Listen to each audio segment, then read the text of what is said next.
Testing, testing, testing, one, two, three. I hope this is working. Anyways, I'm going to give my thoughts about Elden Ring. It's currently my favorite game of 2022 so far. I know God of War Ragnarok still has yet to show us what that game has to offer, but I have a feeling after that game comes out, this is still going to be in my top 5 or top 3 or top whatever for 2022 and possibly 2023 as well.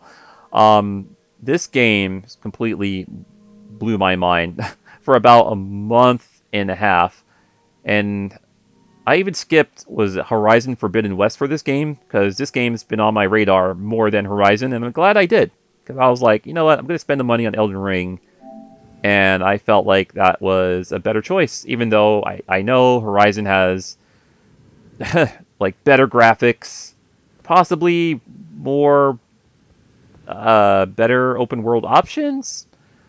But I don't know. It's like comparing apples and origins, apple and oranges because this is a Souls game and what you call it, Horizon is not a Souls-like game. But the thing that makes this Souls game a bit different from other Souls-like games is that this one is the most accessible one out of all of them, I would say.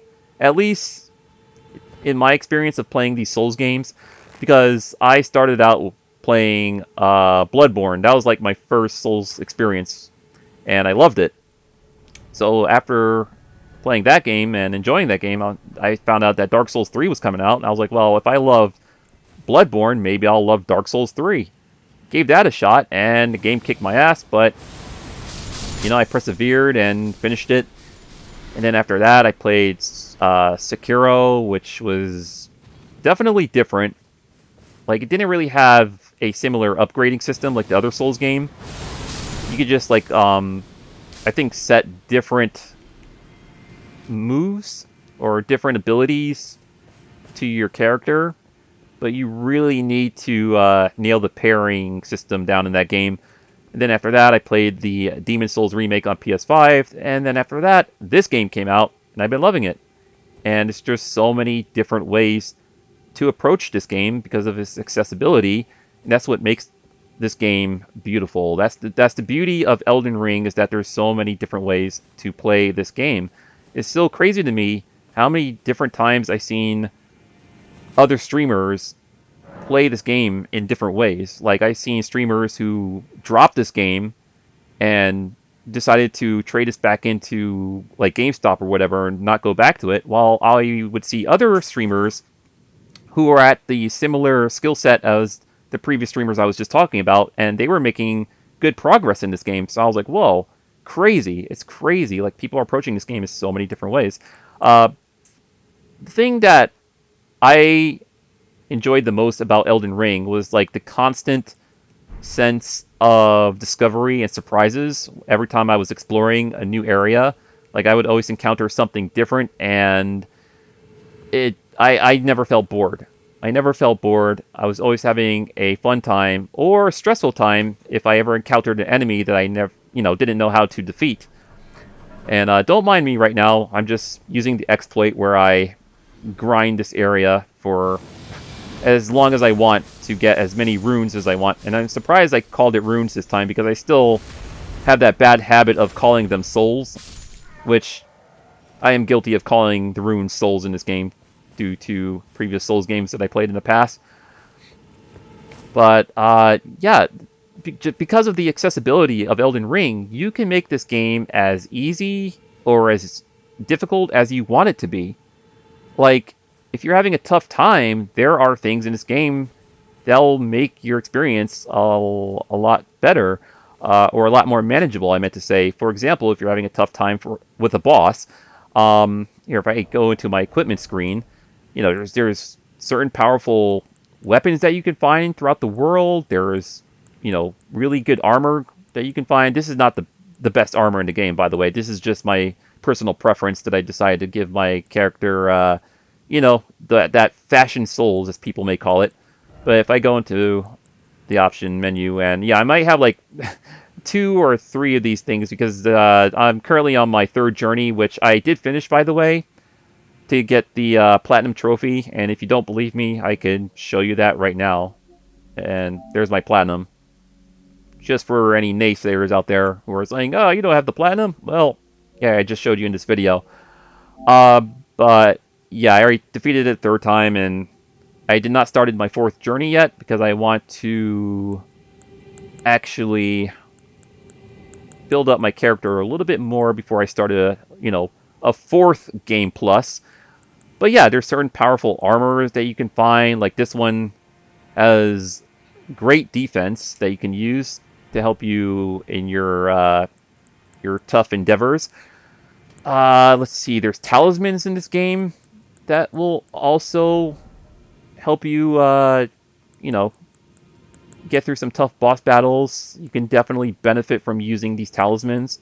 And like I've been saying, you can make the game as easy as you want. Like this talisman greatly negates physical damage, and there's other ones that negates various types of damages. And there's one that increases your immunity, one that increases like counter hits from certain types of weapons, and oh, there's so many different ones for so many different uses. Like these ones I've been using, like switching back and forth quite a bit. Like this one greatly raises attack power with successive attacks.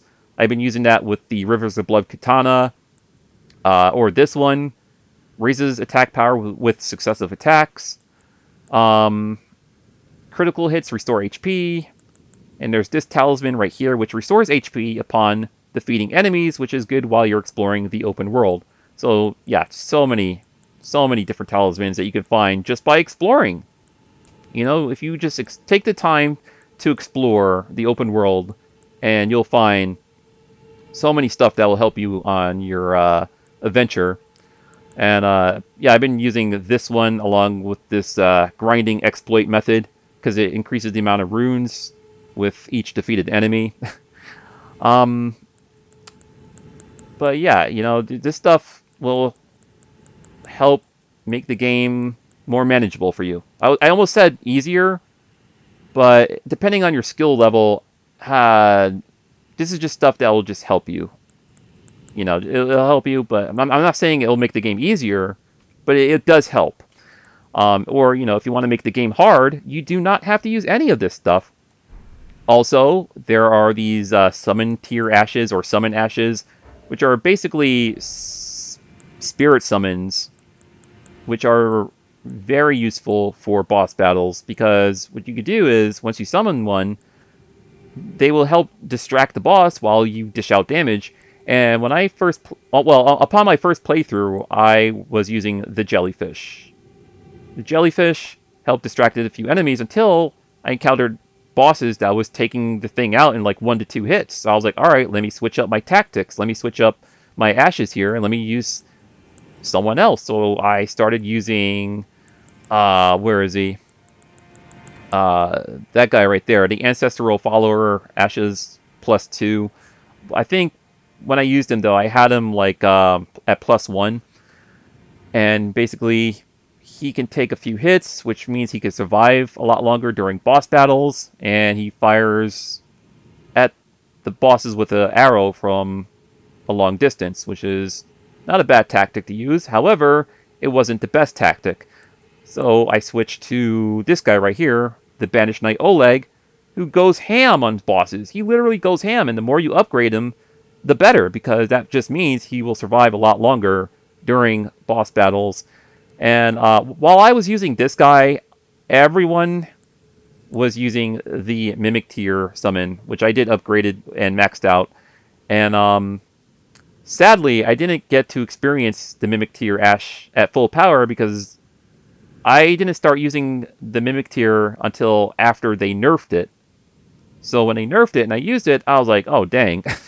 Alright, this thing is still okay, but it's still, you know, still not as good as some of my like other ashes that I've been using, like the Banished Knight Oleg here, who goes literally ham on bosses.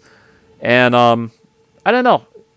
I want to chalk this one up to like maybe RNG, because sometimes the Mimic Tier Ashes, well, in its current state, like after the nerf or the patch or whatever, the update, whatever you want to call it, it seemed like sometimes it'll do a good job during battle, and other times it'll get wiped out very easily.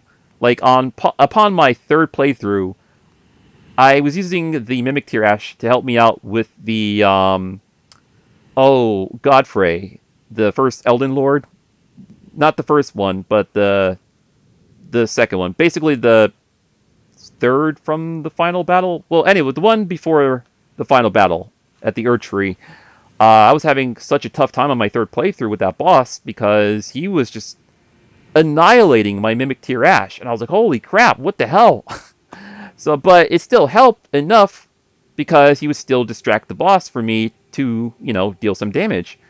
So that's a good thing about using these ashes, and you know, just just making things a little bit more manageable for you. There's also items that you can use, like this rune arc, depending what what great rune you have equipped.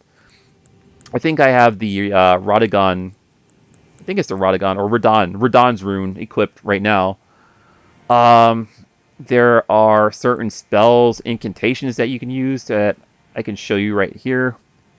If you rest at the site of grace, memorize spell, and yeah, if you explore the world like crazy, like I did, you could just find countless, countless spells or incantations to use, and approach the game however you want to approach it. You can just use a combination of any one of these along with any of your weapons or your weapon arts, which also is another important thing to mention because your weapon arts, depending which weapon you have, or I think they're called Ashes of War. Well, okay. For example, this weapon I'm holding right now, you get this when you beat the final boss of the game, right? So this has like its own weapon art ability, so you cannot equip a Ashes of War ability to it. So if I push L2, and then you can see its special ability. Or if I equip this sword right here, that you get from defeating, what's his name? The boss at the Volcano Manor, the one that goes, "Will we be together forever?" That does that, or the Rivers of Blood Katana, which I love this one because it has a chain attack of combos. I think up to like 2 extra chain attacks. So if I push it like 1, 2, 3, yeah, it does that. Or you can push it once. If you don't want to get too greedy while you're fighting a boss, just tap it once and then dodge out of the way. Wait till you see it opening and then tap it again. It's not recommended. It's just my personal preference. So yeah, like these ones, they have like their own special abilities. But let's see. If I go to my starting weapon of the game, because I selected the samurai class, and that was my my weapon that I stuck with throughout half of the game before I decided to change up my my loadout. So right now I think I have like Bloodhound Quickstep equipped to that sword. So oh boy, let's see. I'm gonna have to maybe two-hand it.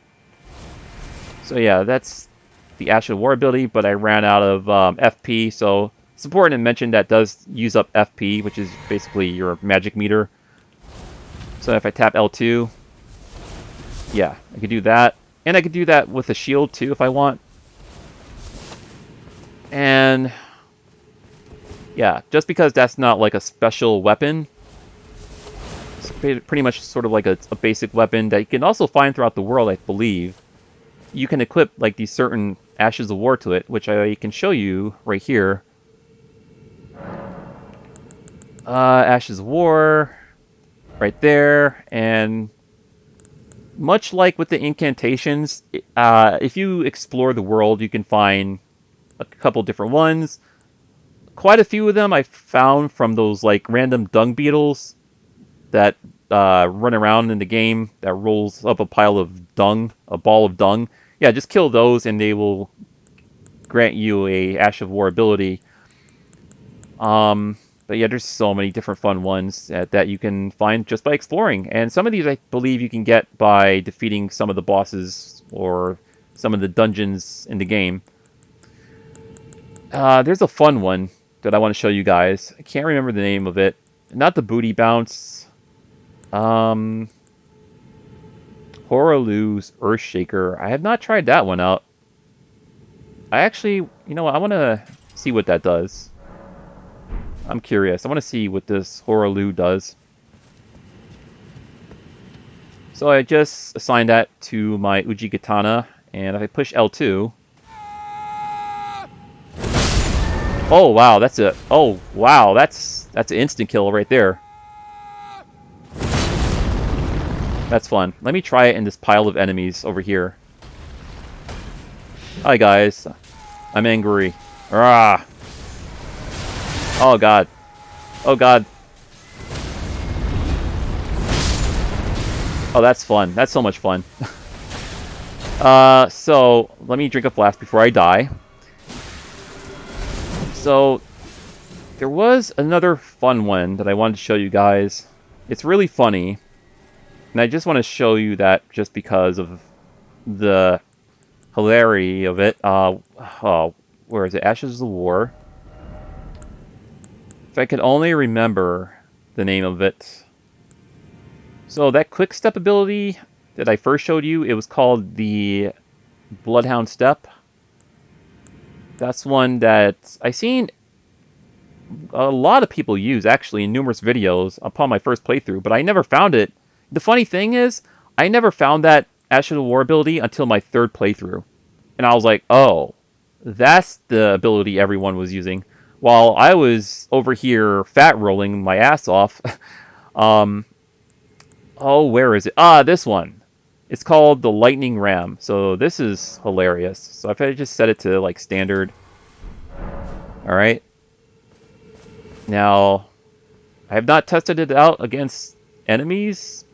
So I guess we'll see. So I push and hold down L2. If I just keep tapping L2. Alright, so there we go. If I just keep tapping it, he just rolls around like Sonic, and it's friggin' hilarious. So yeah, you know, you could even do that if you want to, and there's other ones, like there's a Bifrost Stomp, which is... it's okay, but not as okay before the patch. Because I used it before the patch, and it was like really OP, but then they nerfed it, and I was like, oh damn, why? Why? So I'll show you what I mean. I think it's called the Hoarfrost Stomp, or whatever it's called. Oh, upon my first playthrough, I was using Bloody Slash. That was also very helpful during certain boss battles, but not every boss battle. Because you can actually stay at a medium-sized distance away from them, and just do the Bloody Slash ability, and it'll reach them and hit them. Right there, it's the yes. Yes, yes, yes, yes, yes. So this one actually helped me with the Godskin Duo boss battle, but that was before they nerfed it, so now it's kind of weak. So if I do it now, I mean, if you do it repeatedly, obviously it's effective, but before, it would just take out these guys in like maybe like 1 to 2 hits. I mean, obviously it's doing that now because my character is like, you know, leveled up a lot since I've been playing this game so much. Ah! Oh dear God. Oh dear God, I'm going to die. I am going to... Oh God. So I could just quickly switch to my other sword and just do this. Got him. Or I could just switch to... let's see, what else do I want to do? I could do an incantation against this guy. Use some Dragon Rot, switch to my other incantation, use some Blood Flies. Which, okay. Yeah, they end up chasing him, which is kind of funny.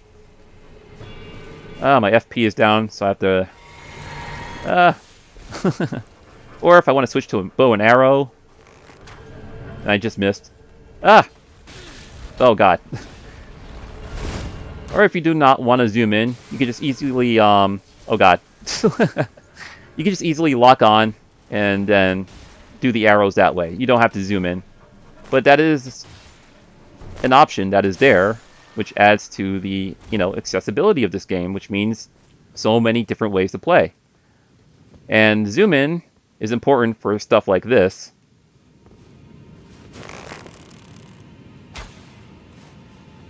Got him. And he's going to fall down there. And I'm going to get some runes. Or souls, as I'm guilty of still calling them souls instead of runes. But, yeah, I'm just showing you guys all the different gameplay mechanics.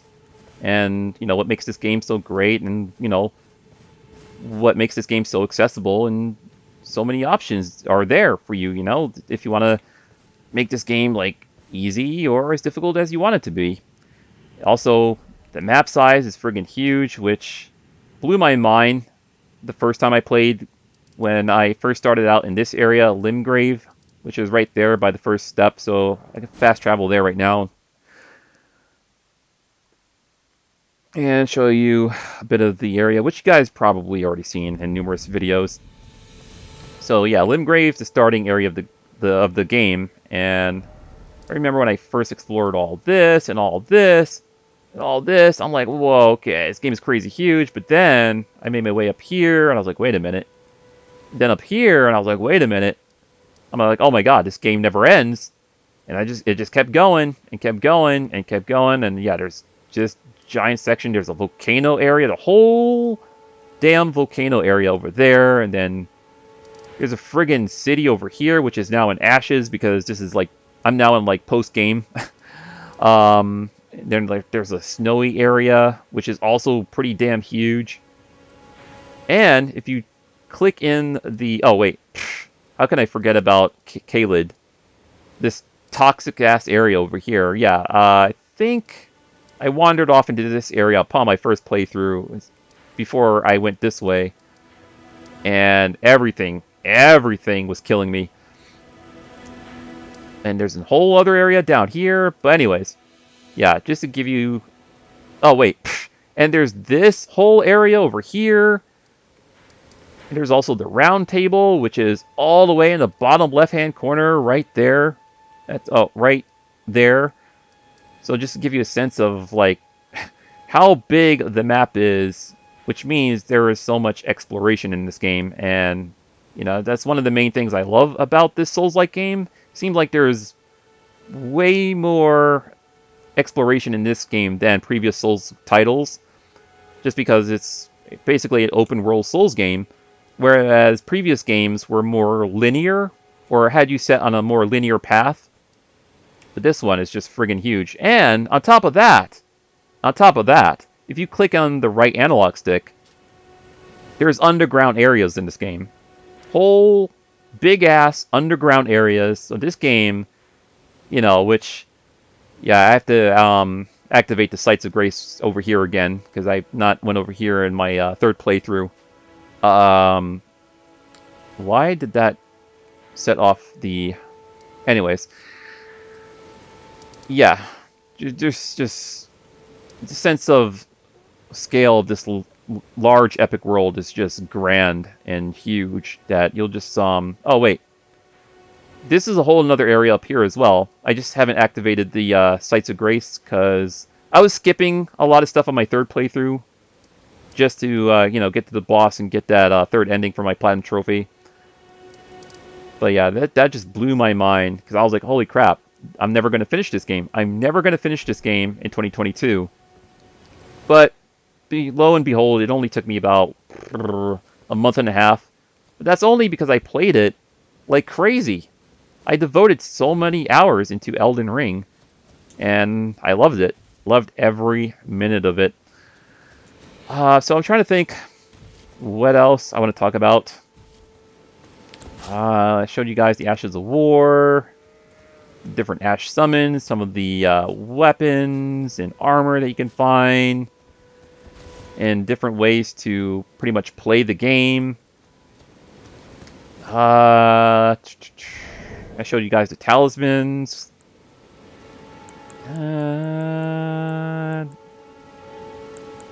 Let's see. There's also jesters that you can find throughout the game. If you played Souls games before, then you will be familiar with those. But yeah, just this constant sense of discovery, surprises, and even a lot of the bosses were great, even though some of them was rage-inducing. But you know, that was before I like switched up my loadout, and I was like, you know what? Let me try out different weapons and different armor sets, and you know, approach the game in a different way. And I actually benefited from, you know, trying different things out to help me progress through the game. And that's that's one of the many things that's really great about Elden Ring. So yeah, there's these guard counters, or what do you call those? I think they're called guard counters, or guard breaks. Guard breaks, basically, their weapon will bounce off your shield or whatever, leaving themselves open, allowing you, you know, to strike them down. So I'll show you that again. There's also parries in the game, which, I can show you that too. I can show you the parry. Because I have the parry ability set to my other shield. So I just want to do the guard break counter real quick. So he sort of had like a heavy sword, so it wasn't really bouncing off my shield. But, let's see. If I switch this out with, let's say, the brass shield. I think I have it set to this. Yeah, I do. But I think you have to set, and you can do this, do a critical strike. So I think there's shields that are already equipped with like a parry mechanic, and there's some that you have to equip them manually. So there's like certain Ashes of War for like parrying for the shield. And that's another thing I forgot to mention. I showed you Ashes of War abilities for like the melee weapons. There's also Ashes of War ability for shields and like long-range weapons like your bow and arrow. Which, once again, adds to the approachability to this game, which is really fun. So, you can also do charge-up attacks, which is basically charging heavy. Or you could do a jump heavy. I don't have the correct sword for this stuff. You want to be using maybe like a heavier sword, because that could get them into like a critical state. Maybe not these guys, but maybe some other enemy types. Turtles, which I killed a few of my first playthrough. Then I felt bad and I left them alone. But they do give you like special items to help you out during your journey throughout Elden Ring. Goats, they roll. They roll out like that. And hey, you can roll with them too. I think I have it equipped to this, right? Oh no, I have the Hoarfrost Stomp, so I'm gonna have to find a Site of Grace real quick. Maybe...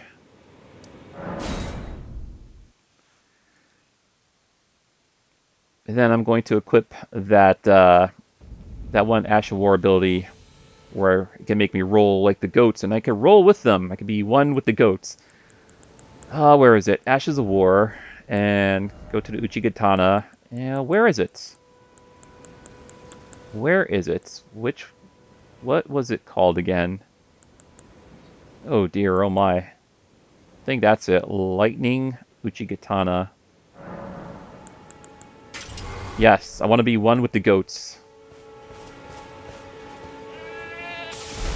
Can I roll up this hill? I can, and I'm totally fine. So, let's find those goats so I can roll with them. And I don't believe I mentioned Torrent here, which helps your mobility around the open world here, because it's a huge open world, and you're going to need that mobility. And Torrent, once you unlock Torrent, he will be your best friend. So you could also give him a speed boost. He does a double jump.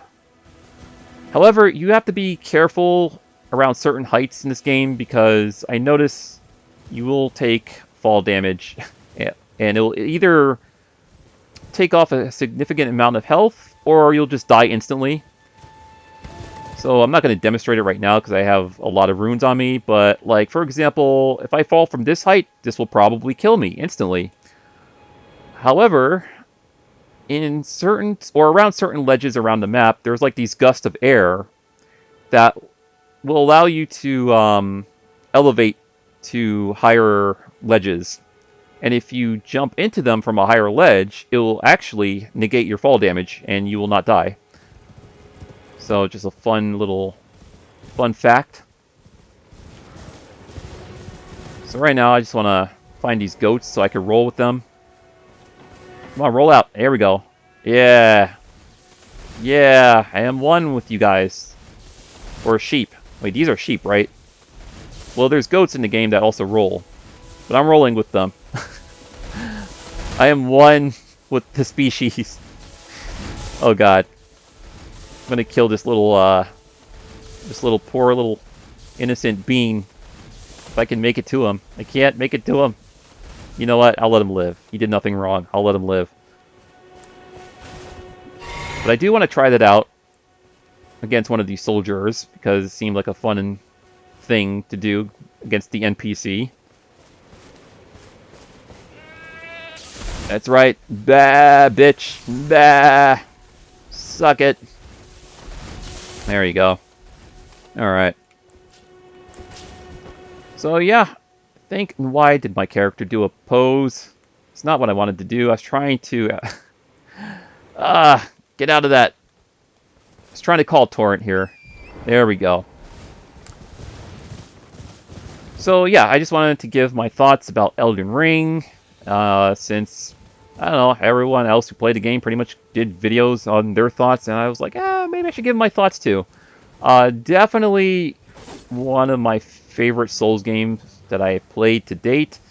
Do I like this better than the previous ones? Well, you know what? I do like this better than Dark Souls 3. Sekiro feels like a whole different beast because of the parry mechanic. Demon Souls remake. Demon Souls looks good. If you have a PS5 and you play Demon Souls on the PS5, it looks incredible. And it's not a bad Souls game. Do I think it's better than that? Maybe not in the graphical department, but in gameplay department, yes, definitely. As for Bloodborne, Bloodborne has a certain coolness factor to it because of the whole gothic setting, while Demon Souls, Dark Souls, and Elden Ring has like this whole medieval setting. And I would say out of the Souls game that have like the whole medieval settings, Elden Ring is the best. Definitely Elden Ring. But when it comes to the gothic stuff, I would say Bloodborne. Bloodborne is really cool when it comes to that stuff, and I can't wait till they come out with Bloodborne 2, or possibly a, updated Bloodborne game with 60 frames per second for the PS5 and all that cool stuff. I just wanted to do that. Oh god, he's still alive. You know what? Let's see. What can I do here? I'm gonna practice my parry on this guy. I don't know if I could do it. I did it! Suck it, knight. About to end this damn video. Alright, guys. Yeah. I think I said all I wanted to say about Elden Ring. I love it. It's one of my favorite games of 2022. Probably will remain my favorite game even after God of War Ragnarok comes out. And I could definitely say that with confidence. Not saying anything against or negative about God of War. I know it's going to be a really enjoyable game, as much as the first one. But Elden Ring completely blew me away this year. It's been on my radar for a very long time now, and I'm glad I got to experience this game and play through it at least 3 times already. I will obviously play through it again once DLC comes out and level up my character so I can be prepared for that. But I love this game. It's just massive. It's just incredibly massive. Just the, man, just the amount of... Oh my god, what the hell just... Ugh. Gotta be kidding me. Wolf was attacking me while I was trying to talk. You know what? You get blood flies for that. Here. Here, get him, blood flies. Get him. That's what you get. That's what you get. Now die. Now die. That's what you get for bugging me while I was trying to talk. Anyways, as I was saying, yeah, the scale of exploration in this game is huge, and there's always a lot of content. It's almost as if there's like just too much content in this game that, yeah, it'll keep you busy for a whole month or two, depending what type of busy life you have, but it will keep you busy for a long time. I mean, look at this map. Look at it. There's so many different areas to explore, and there's even underground sections to the map. And if you do certain quests correctly and get certain like items throughout your playthrough, there's like I think there's a whole other area over here to explore that's like up in the sky that you can't access unless you do certain things in the game.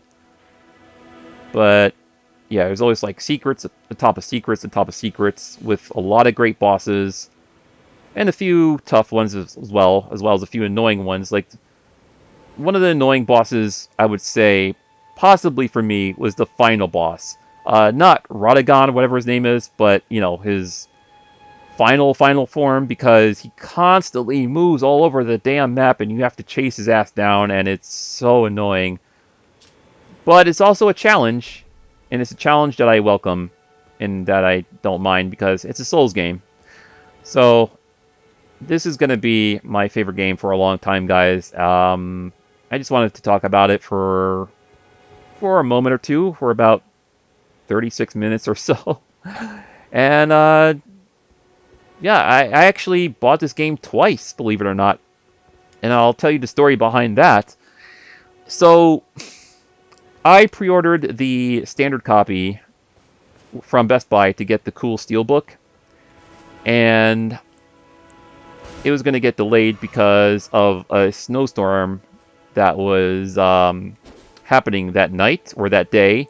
And I was like, shit, no, the game is out at midnight. I want to play it. They're not going to have my copy to me. You know, they're not going to have it shipped out to me on time. So, you know, I talked to my friend about it, and she was like, look, everyone's going to be playing this game. You really want to play it, just go ahead and download it. Just go ahead, buy it again, and download it. And I was like, you know what? You're right. That's exactly what I'm going to do. So even though it was already shipped out, but it was going to get delayed, I was like, no, I'm just going to go on PSN and just buy the digital version. So this is the version I'm currently playing right now, is the digital version, and I eventually got my physical copy, so I have that on my video game shelf, sealed, by the way. I have not opened it or opened it up. So 2 copies of Elden Ring. They got my money. They got about $120 out of me. They could have gotten more. They could have gotten more because I could have bought the damn, what you call it? I could have bought the damn collector's edition. Was about like what, $200 something. And as awesome as that Milena statue looked, I cannot justify spending over $200 for that collector edition. Don't get me wrong, whoever spent that amount of money for that collector edition, more kudos to you. I'm jealous. I mean, that is a cool looking statue and helmet, but I was like, nah, it's a bit too much money to be spending. I'd rather just get their physical copy, but they got my money twice because of a damn snowstorm and my impatience to wait for my physical copy. So I end up getting the digital copy, and you know what? I actually don't mind. I actually did not mind buying the game twice, because in a way, I got to support the company. Got to support the people behind this game, and I'm glad I did, because it's a very enjoyable Souls game. Ah, damn you, dung beetle. You know what? Will it reach the dung beetle? It got it. And that's what I was talking about earlier. You kill the dung beetles, you get certain Ashes of War abilities from them, or just by exploring the world, exploring certain caves or dungeons, or defeating certain bosses that become normal enemy types later on in the game. Oh crap, I'm out of FP. I was not paying attention to my FP. Bruh. Drink that. You know what? You know what? I'm trying to think what I want to do to this guy. How do I want to end this video? No. No. Rotten Breath? Maybe? Swarm of Flies? Maybe? Wait, did I swap out my other sword? Oh, I totally did swap out my other sword. You know what? Let's end this video by rolling out. Transform and roll out. There you go. There you go. Alright, guys. I'm going to stop the video right here. I put many hours into Elden Ring. I put in, I think, over 300 hours. But you know, the funny thing is, I think this game says I put in over 500 hours. But on PlayStation, it said I put in over 300? Let's see. If I go to System... Oh, God. Over 560 hours. Yeah, that's a lot. That's a lot. Glad I was able to at least experience all there was to offer in this game and play through it 2 more times, and then I moved on to other games that I'm currently enjoying right now. But yeah, just wanted to talk a bit about this game, let you guys know what I thought, and can't praise this game enough. I'm glad From Software came out with this really good game, really good Souls game. I don't want to call it a masterpiece because it's not like 100% perfect. There is some slight jankiness I noticed with some of the collision detection, certain enemies tracking. Oh, a big one is button delay. Lot of button delays where I would try to dodge something. You know, I push the button and the dodge will not come out, and I'm like, what the hell? Or input delay. That's the term I'm looking for, input delay. There was a lot of that, so yeah. I'm not calling this a masterpiece, but for a Souls game, I would say this is definitely one of the best ones. Definitely one of the best ones. Alright. Thanks for listening, or thanks for watching, and see you guys in future videos, which I have no clue what I will upload, because there's so much in my backlog that I need to catch up on. I'm thinking about jumping back into Strider, because I downloaded that again. I think I downloaded this on the PS4, and I got all the trophies for it. And I forgot I downloaded it on that, because when I was browsing the store, it was like, hey, you could download this for free on your PS5. And I was like, yeah, sure, I might. One of the, old game I feel like jumping back into. Sure, why not? But I'm also trying to get through Tales of Arise. Yeah, because I am super late starting that game, because other games kept pulling my attention away from games that I purchased in the past. But anyways, I'll see you guys later.